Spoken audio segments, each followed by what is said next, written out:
Kuliah udah mau offline dan kalian masih bingung mau nongkrong di mana? Aku lagi ada di salah satu coffee shop yang menarik di dekat Maranatha. Dan kebetulan ownernya juga merupakan salah satu alumni Maranatha. Yuk ikut aku nongkrong. Untuk nama tempatnya adalah Masa Coffee Shop yang terletak di Jalan Babakan Jeruk 1 nomor 84. Dan kalian bisa mengunjungi tempat ini ketika kalian berada di kota Bandung. Untuk varian menu dan harga tentunya tidak kalah menarik. Kalau kalian bosan dengan pilihan menu cafe atau non-cafe yang itu-itu aja, jangan khawatir karena di sini juga menyediakan menu mocktail dengan berbagai pilihan rasa. Siang-siang gini emang paling enak minum yang dingin-dingin. BTW, gimana nih menurut kalian? Tapi nggak afdol deh kalau kita nggak ngobrol langsung sama ownernya. Hai Maranations, jadi aku udah sama ownernya nih.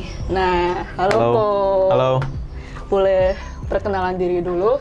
Halo, nama saya Stephen Willis Brianso. Biasa sih dipanggil namanya Stephen, kalau nggak Epeng, kalau nggak So. Kalau di Maranatha sih terkenalnya So dulu, pas zaman kuliah. Oh gitu. Dulu ambil apa?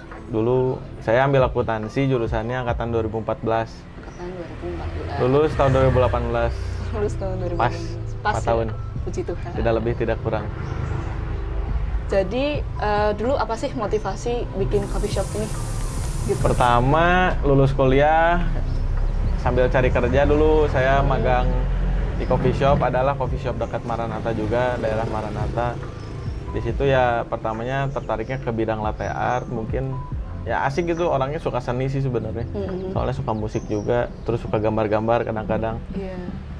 Terus dikasih media tuh kopi digambar pakai susu, nah itu baru tahu kan. Jadi di situ ya cobain gimana caranya bikin latte art, dari pertama bikin basicnya bikin hati, cara nge-steam susunya harusnya kayak gimana gitu. Jadi pas gitu saya belajar, ya ternyata menarik gitu. Tapi waktu itu belajarnya memang di latte art aja, cuma sebulan. Terus kebetulan dapat kerja di perusahaan, tapi yang nggak lama juga, cuma bertahan sebulan. Ya memang dari situ kepikirannya apa ya? Bisnis coffee shop kan lagi rame juga tuh dipikir-pikir. Terus memang waktu itu ada tempat di Cimahi pertama di tahun 2018 akhir tuh Desember, sambil develop cari barang-barang, cari mesin kopi, cari gelas-gelas dan lain-lainnya, pokoknya peralatan sampai beres tuh kita buka Januari 2019. Mungkin waktu itu modalnya cuma modal nekat, iseng, jadi nggak ada perhitungan sama sekali. Ya mulai aja biasa gitu. Maksudnya kan harusnya sebuah bisnis itu ada perhitungannya segala macam. Iya, ada preparationnya. Ya, nah ini tuh cuma modal nekat aja, jalan ya. Kadang-kadang ada trial and errornya tuh sambil berjalan. Jadi pas sudah jalan tuh ada salah, ya udah kita benerin kayak gitu. Padahal modal iseng tadi ya? Ya modalnya cuma iseng aja sih. Tapi ya kepikiran pengen buka coffee shop gitu. Seru. Tapi puji Tuhan memang dikasih jalannya. Jalan terus sampai sekarang gitu. Sekarang udah jalan hampir 4 tahun berarti sekarang. Jalan 4 tahun. Kenapa namanya tuh Masa gitu? Namanya Masa. Dulu pas belajar kopi kan udah habis beres dari kerja di perusahaan itu kan. Bingung tuh mau buka kopi namanya apa ya. Terus belajar kan ternyata kalau misalnya bikin kopi itu dia punya gramasinya sendiri. Ya memang kalau diperhatiin dari petani banyak sih prosesnya. Terus varietas kopinya kayak gimana, rasanya beda-beda kan. Apalagi di kopi yang Arabica gitu, maksudnya kan belajarnya lebih specialty kopi. Jadi pas belajar tuh, oh ternyata bikin kopi tuh nggak bisa ngasal ya. Jadi maksudnya kayak bikin kopi tubruk aja kalau mau enak tuh ada takarannya gitu. Ada waktunya, ya, terus derajat ya gitu terus ya. Kayak dari segi air juga kan kita perhatiin air. Kalau bikin kopi kita harusnya pakai air apa nih? Jadi cocok-cocokan juga balik lagi gitu. Kalau misalnya standar di sini ya airnya ini, kopinya misalnya ya semua kopi bisa sih masuk ke sini. Paling nanti kita ganti-ganti beberapa variabelnya. Jadi banyak juga variabelnya. Ya, itu namanya masa gitu. Jadi kita pakai gramasi sekian. Terus misalnya waktunya sekian, berapa detik untuk jadi satu espresso. Terus outnya berapa, rasionya berapa, segala macam lah. Dari temperatur juga diperhatiin kayak gitu. Terus dalam memulai bisnis ini, menurut Koko, nomor 1 apa yang perlu disiapkan? Pertama ya kalau mental sih, kalau misalnya lagi sepi, ya harus berpikir lagi kenapa sepi gitu.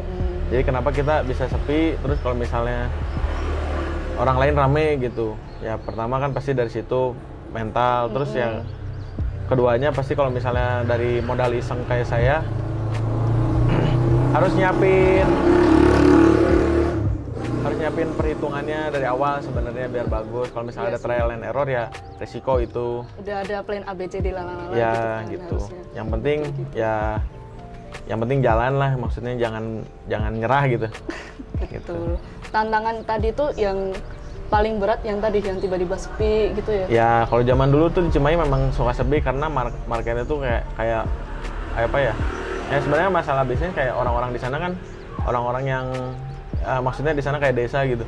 Jadi di sana tuh kurang. Jadi misalnya kita sebenarnya harga standar coffee shop kalau misalnya jualan es kopi susu kayak gitu tuh 18.000 tuh masih kemahalan ya buat mereka. Masih kemahalan buat mereka.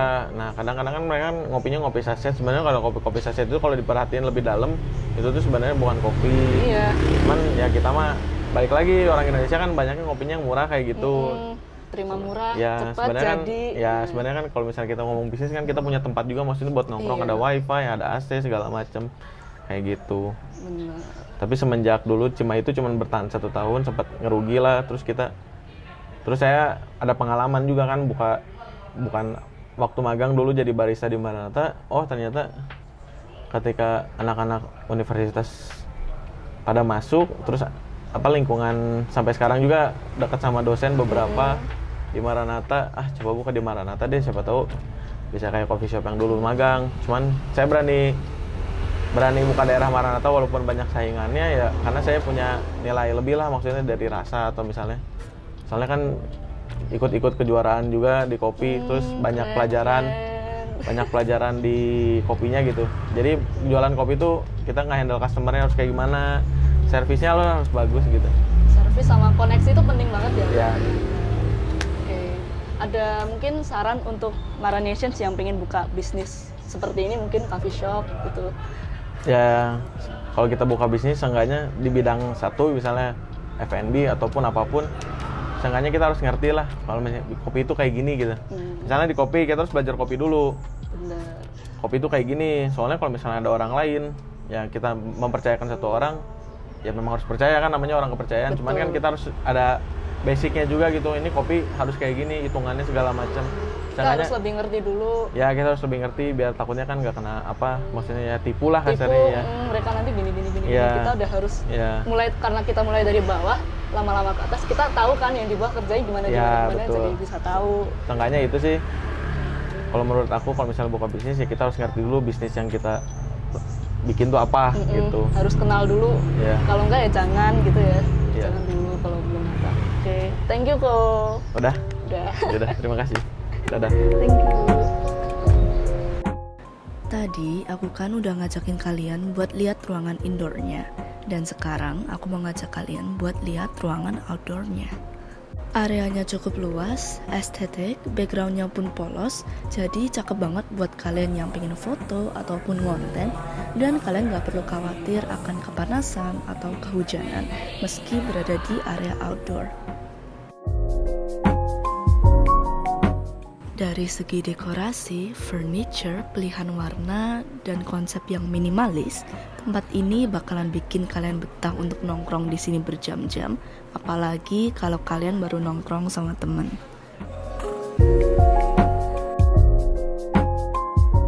Oh iya, selain minuman, tempat ini juga menyediakan berbagai makanan yang gak kalah enak dong. Dari makanan berat sampai snack pun ada di sini.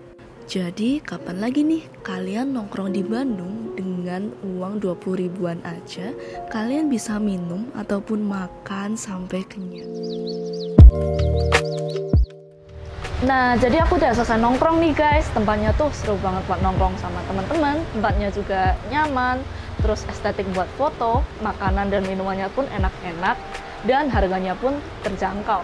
Jadi buat kalian yang butuh tempat nugas ataupun nongkrong, bisa banget langsung datang ke Masa Coffee di Jalan Babakan Jeruk 1. So, thank you banget buat kalian yang udah nonton sampai akhir.